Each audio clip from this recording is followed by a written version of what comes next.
Les années nous parlent. Cette entrevue a été réalisée dans le cadre du projet Les années nous parlent, un projet financé conjointement par le ministère du Patrimoine canadien et l'Assemblée francophone des retraités et aînés de la Colombie-Britannique.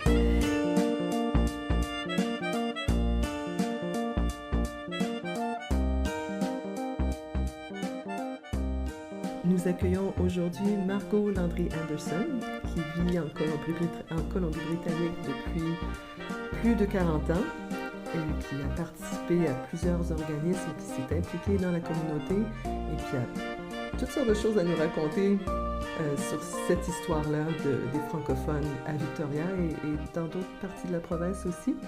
Donc bonjour Margot. Bonjour Annie. Et tu peux nous raconter un peu comment ça s'est passé ton arrivée à Victoria? D'abord, avant d'arriver à Victoria, j'étais à Vancouver. Je suis arrivée à Vancouver en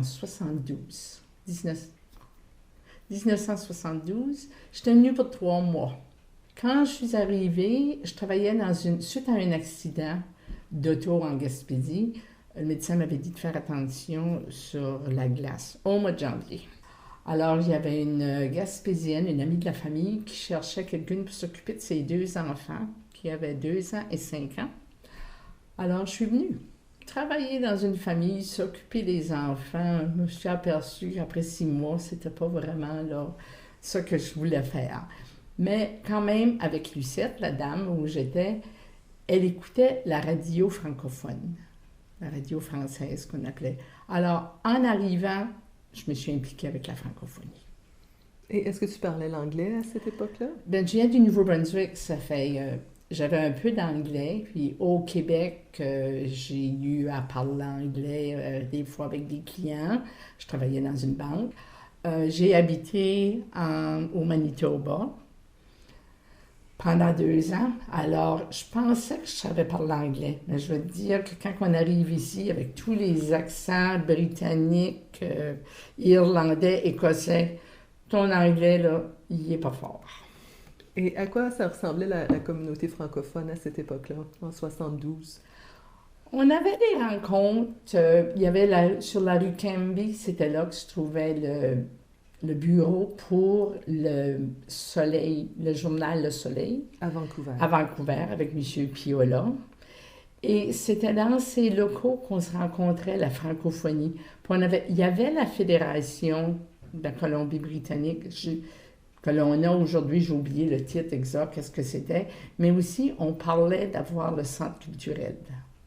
On voulait démarrer. Puis je me souviens d'un qui est arrivé, puis on va l'appeler le centre cucu. Puis on avait composé une petite chanson pour le centre culturel. Ça, c'était en 1972. Et en quelle année est-ce que tu es déménagée t'es venue ici à Victoria? Je suis arrivée à Victoria en juin 1975. J'avais rencontré Larry sur un derby de pêche sur l'île de Vancouver. J'étais venue avec une fille de cheministe qui travaillait avec moi de la maison privée à Vancouver, m'occuper des enfants. Je suis venue travailler dans une banque, la Banque TD dans le West End. J'avais travaillé au Québec pour la Banque TD déjà. Alors, on est venu passer la fin de semaine et on est allé dans un pub puis j'ai rencontré Larry là.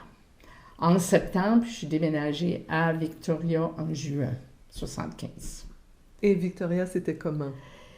Victoria, mais là, je savais qu'il y avait un groupe francophone parce que j'avais appris ça à Vancouver, il y avait des francophones ici. Alors, je me suis approchée, je suis allée à la paroisse française. Marie Robillard, Régine Bérubé, Mireille Lamminé, ça, c'était des personnes Thérèse Fortier, mes premières personnes que j'ai rencontrées quand je suis arrivée ici. On était un petit groupe de femmes francophones. On était avec le Club canadien français. On se rencontrait, je pense que c'était le mardi soir, à la paroisse, dans la salle. On faisait de l'artisanat. Alors, il y en avait qui tricotaient, qui crochetaient. Mireille, elle avait 3-4 enfants à l'époque. Elle arrivait, on disait que sa poche de linge, puis on lui aidait à repriser des vêtements qu'elle avait aussi. Ça faisait notre rencontre. Donc, ça ressemblait à un petit cercle des fermières, un peu? C'est un peu ça. Puis là, on m'a approché aussi si je voulais être membre sur le CA du du Club canadien français. Alors, avec mon expérience de la banque, je suis devenue trésorière. Et mon président à l'époque était Claude Lassette. On a fait notre première demande de subvention. Je me souviens, Claude m'a téléphoné, il a dit « Margot, on a eu notre subvention. On a eu 700 $. Ma réponse a été « On a gagné l'œuf à la poule aux œufs d'or. » Hey, 700 $. Et qu'est-ce que vous avez fait avec ce 700 $-là? Oh, wow, là, pour j'en loin. Je me souviens, on avait le coin du livre, puis c'était Nicole Cadorette qui était notre responsable. Alors, on avait des livres en français, puis on avait des cartes aussi. Puis là, par la suite, là, on n'avait pas de local encore. Par la suite, on a eu un petit local sur la rue Herald, Pandora, et ainsi de suite. Et est-ce que tu as l'impression que ça a changé beaucoup ta façon de vivre à Victoria, le fait de t'être regroupée avec des gens francophones? Oui, et c'est une façon que j'ai gardé mon français aussi. J'ai des amis francophones ici qui ne sont pas impliqués du tout. Je les rencontre hors des activités francophones.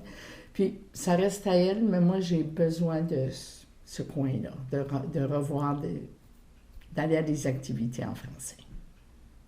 D'ailleurs, on a une fille, Céline, puis depuis la naissance, j'ai toujours parlé en français à Céline aussi. Donc, ça a eu des répercussions vraiment sur vous, enfin, vous comme famille, sur la communauté aussi, j'imagine, dans laquelle tu vivais. Ton mari, est-ce qu'il parle français? Non, mon mari, c'est un anglophone, puis il ne parle pas français quand il est à l'école. Aujourd'hui, on le mettrait dans la classe ceux qui ont des difficultés d'apprentissage. Et au tout début, quand Céline, même quand j'étais enceinte, il disait, quand on aura le bébé, tu parleras en français au bébé. Céline parle français à Céline. Attends-toi pas que moi que je parle français. Et par la suite, il a dit, j'aimerais que quand on est à la table, qu'on parle en anglais. Alors, c'était un règlement. J'ai des amis qui trouvaient ça bizarre. Puis je disais, hey, je lui parle en français. C'est le seul temps qu'on parle en anglais. On sait très bien. Et Céline, elle est née en quelle année? Céline est née en 1978, le 31 décembre. Et c'était comment à ce moment-là pour envoyer un enfant à l'école en français? L'école, on n'avait pas l'école Brodeur encore. Il y avait, mais c'était sur la base militaire. Alors, Céline est allée à l'école d'immersion, l'école Quadra. Alors, elle a fait sa maternelle là, et par la suite, j'avais été approchée par André Johansson, qui était la directrice de l'école Brodeur, qui devenait une école publique, avec Thomas Godin, qui était acadien, lui aussi, et qui m'avait approchée pour qu'on envoie Céline à l'école Brodeur. Elle est allée pendant 3 ans, et par la suite, est revenue à l'école Quadra en immersion. Et est-ce qu'elle parle français aujourd'hui? Elle parle français. Il y a un Noël 93, nous sommes descendus au Québec. Et en revenant, elle a dit, tu sais, Maman, j'aimerais ça que j'aille une année à l'école à Québec. Ça n'a pas tombé dans l'oreille d'une sourde. Alors, oui, Céline est allée faire sa 10e année. C'est au Collège Jésus-Marie à Sillery, dans la ville de Québec. Et elle a quel âge maintenant? Aujourd'hui, elle a 37 ans. Elle habite Vancouver. Elle a marié... son mari est de l'Argentine. Et elle était allée... Quand elle est revenue sa 10e année au Québec, elle est revenue, elle a dit, quand je vais finir ma 12e année, je vais aller à quelque part où est-ce que je vais apprendre l'espagnol. Alors, elle est allée en Argentine. Et je sais que tu as fait partie, en fait, tu t'es impliquée dans d'autres organismes aussi, francophones ici. Est-ce que tu peux nous en parler un peu? À partir de ce petit groupe des Canadiens français, qu'est-ce que ça t'a amené à t'impliquer dans quels autres organismes et comment? Au début, on a eu la chorale francophone. C'était Pat McLean qui était notre directeur, les décibels. Alors, j'ai participé. Ensuite, je suis allée travailler au ministère de l'Éducation. Ça, c'est après que Céline a commencé sa première année. Je suis allée au ministère de l'Éducation, au département des langues modernes. Alors, c'était le département de français. Alors, j'étais impliquée. Je faisais du bénévolat à l'école Brodeur aussi, avec Madame Godette, une avant-midi par semaine. Et petit à petit, il y avait le réseau femmes est arrivé. Alors, j'étais membre du réseau femmes. J'ai devenu membre du CA aussi, il y a quelques années. Et qu'est-ce que c'était le mandat de Réseau Femmes à cette époque-là? Le même qu'aujourd'hui. On veut que les femmes francophones, on se rencontre, on s'entraide, etc. D'ailleurs, en fin de semaine prochaine, on a notre CA, on a notre AGA, excusez, à Kelowna. Aussi, on a eu, il y a l'AFRA-CB, l'Assemblée francophone des retraités des aînés. Marie Cobillard m'avait approché si je voulais être membre du CA. J'ai dit oui, alors j'ai été pendant 3 ans. Et l'année dernière, j'ai décidé que j'avais fini mon bénévolat.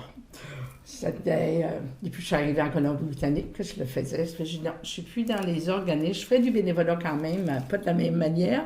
Puis c'était bizarre parce que l'année que j'ai décidé que je ne voulais plus faire de bénévolat comme j'étais associée aux organismes comme avant, j'ai été nommée la bénévole de l'année avec la Société francophone. C'était l'hommage pour clôturer la grande carrière de bénévole. Est-ce que tu as l'impression que ça a changé ta façon de voir certaines choses, des valeurs que tu avais à la base, de t'être impliqué dans ces associations francophones ou d'avoir côtoyé des francophones ici et peut-être d'avoir, je ne sais pas à quel point vous êtes, parce qu'il y a des francophones, mais il y a parfois des francophiles aussi qui se joignent à ces organismes-là. Est-ce que tu as l'impression d'avoir changé ton point de vue sur certaines choses en appartenant à ces associations-là? Oui, puis je m'aperçois qu'on peut pas tout avoir en français. Mais quand même, il faut demander. Hein? Quand je descends dans l'Est, je vois des affaires des fois que ma famille vont faire. Puis pour moi, ça n'a plus la même importance.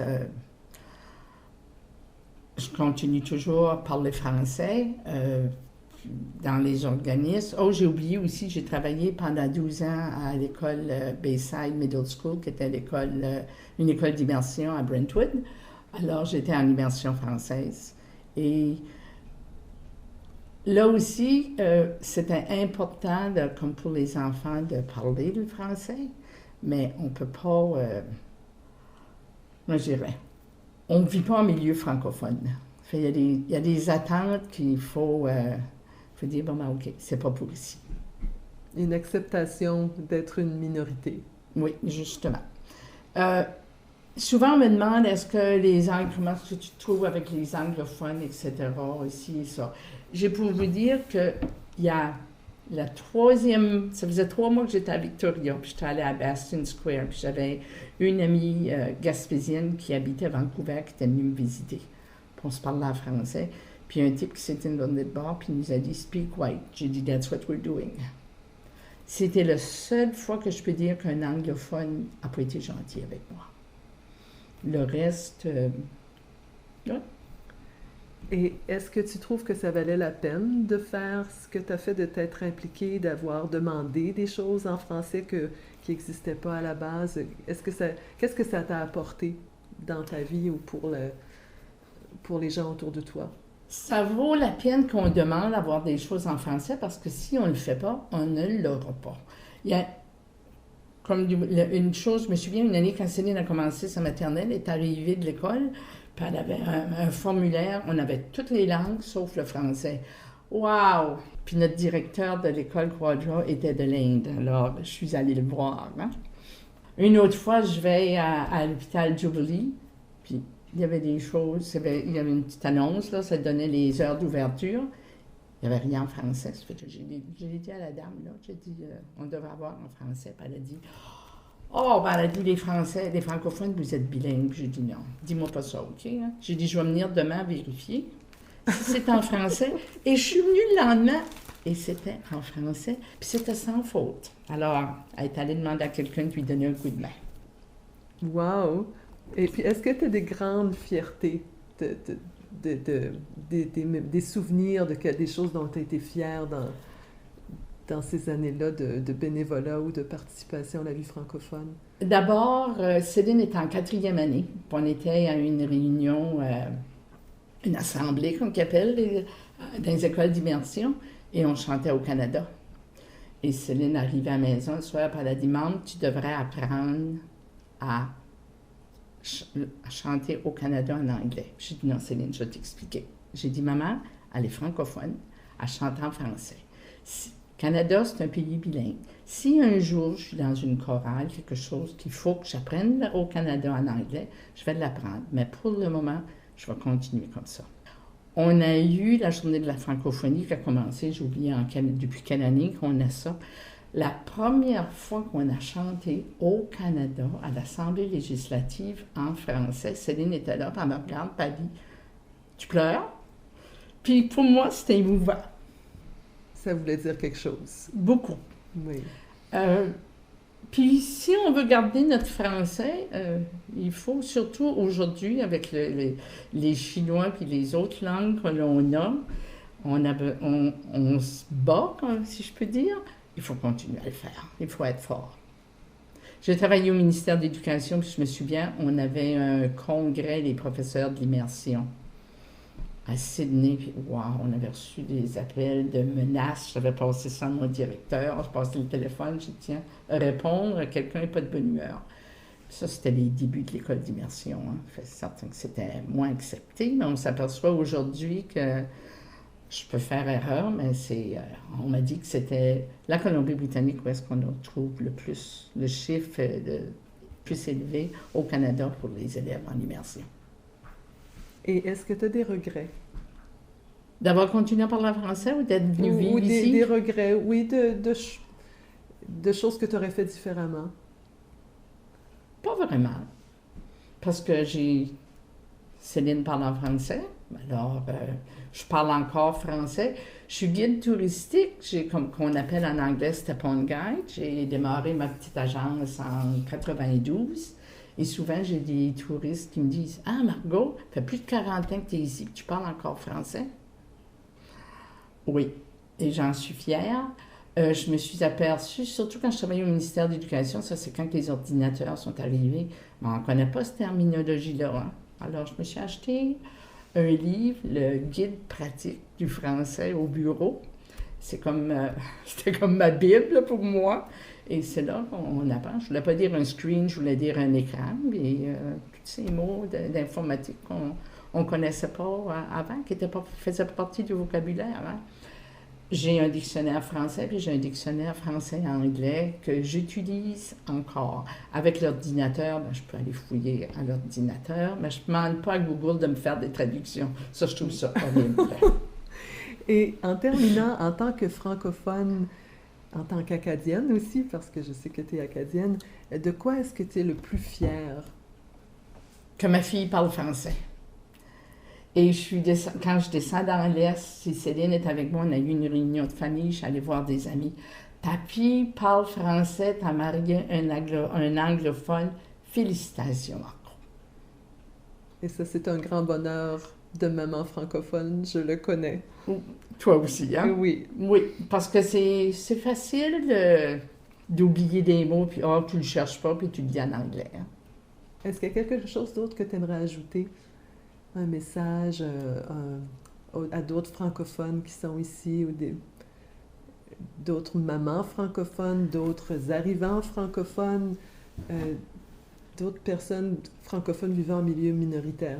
Oui, je vais donner le message que quand je suis arrivée à Vancouver, je travaillais dans une maison privée et j'ai mentionné tantôt que la dame, Lucette, elle était gaspésienne, mais son mari était suédois, Horad. Il parle l'anglais aussi. Et Horad m'avait dit, il dit, Margot, si t'es pour rester en Colombie-Britannique, ton français, tu vas le perdre ou tu vas l'améliorer. Puis c'est vrai. Donc, il y a le choix de l'améliorer. On a le choix de l'améliorer. On a la francophonie. On n'a pas, aujourd'hui, c'est plus grand que quand je suis arrivée ici. Les écoles d'immersion n'étaient pas là. On a la télévision en français. Quand je suis arrivée à Vancouver, si je voulais regarder la télévision en français, il fallait se lever, c'était comme 6-7 heures le samedi matin, on avait 3 heures.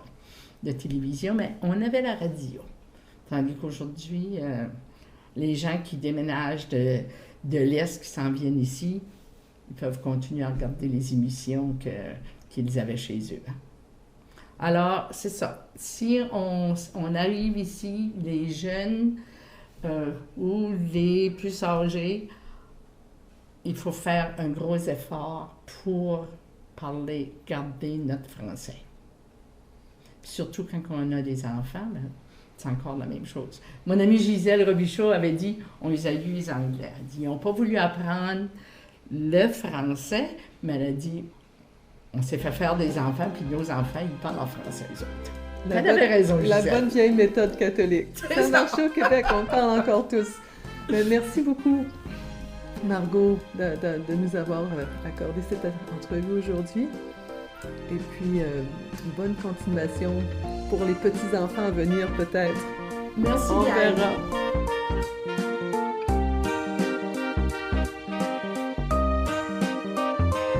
Ici Annie Poirier au microphone, à la technique Gérald Monpetit et Stéphane Lapierre à la gestion de projet. Un merci tout spécial à tous ces gens merveilleux qui m'ont accueilli chaleureusement, ainsi qu'aux associations francophones de la province pour leur appui et leur travail exceptionnel.